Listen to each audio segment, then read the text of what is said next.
Israel's military appears to be signaling there will be no let-up in its airstrikes on Iran. It's claiming Iran's military leadership is now, quote, on the run. But senior Iranian commanders dispute that claim, insisting they'll keep striking back at Israel.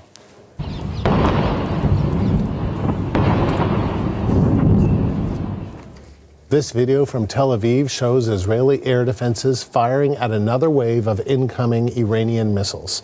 Israeli forces estimate Iran has fired more than 400 ballistic missiles since last Friday. Since returning to Washington, Donald Trump has been closely monitoring developments, and he's also been commenting in several posts online. The CBC's Sasha Petrusik is in the U.S. Capitol, closely watching what the U.S. president is saying. The whole question started with whether he was leaving the G7 meeting because there was potentially a ceasefire that was being worked out between Iran and Israel, or whether it's something else. And the something else, presumably, is U.S. military involvement in the region, which is the main speculation here in Washington today. Will the Americans enter this war that seems to be escalating between Iran and Israel after only 4 days? This is what he had to say on Air Force One, and you can see that Donald Trump is putting out several different ideas, or at least they seem to be flowing through his head as he's talking about what could be done about Iran. Let's listen to this. There's reports that you want to send the Vice President and Steve Witkoff to meet with the Iranians and have discussions. Is that something you're considering? Not sure yet. I may. Depends on what happens when I get back. What specifically is better than a ceasefire? What are you looking for here? An end. A real end, not a ceasefire. An end. So something that would be permanent? Yeah, or giving up entirely. That's okay too. Are you closer? Is that possible in the next 24 hours? Certainly possible. So what is better than a ceasefire? What is not a ceasefire? Well, as I say, the speculation here is that means the United States enters militarily. And there are a number of posts that Donald Trump made this morning which seem to be pointing in that direction. Within the course of 1 hour, he posted most recently unconditional surrender, aimed at the Iranians.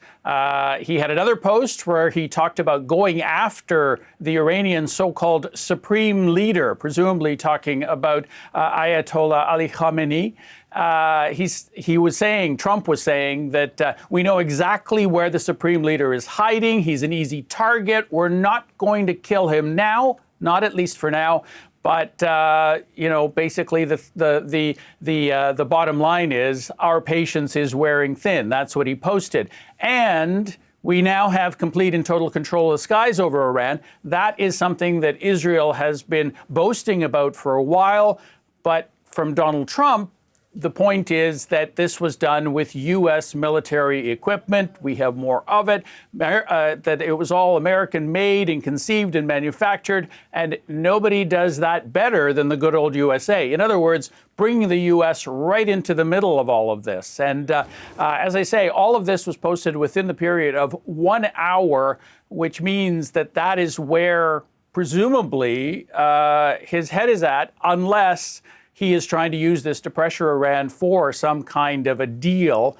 He's in the Situation Room right now, Donald Trump is, with his national security team, presumably talking about Iran.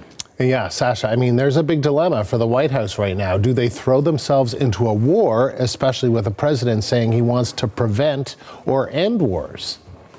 Exactly. And, his position through all of the elections that he's run is that the United States should not be involved in these overseas, as he calls them, forever wars, which are costly in terms of money, costly in terms of risking U.S. lives, that, it's up to the rest of the world to sort things out, and the U.S. is going to stay out of it. Now, today, he is apparently considering throwing himself into what could be a very long-term and very costly forever war.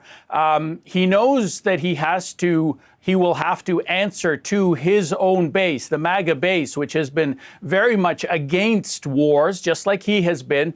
So we have had a post also from J.D. Vance, the vice president, who has been out there trying to say, look, the president knows what he's doing. He knows that there are limited options here. And in his post, he said, I can assure you that Donald Trump is only interested in using the American military to accomplish the American people's goal. So that's going to be the challenge. Can he convince his base that this war is in the interest of the American people? The CBC's Sasha Petrusek in Washington.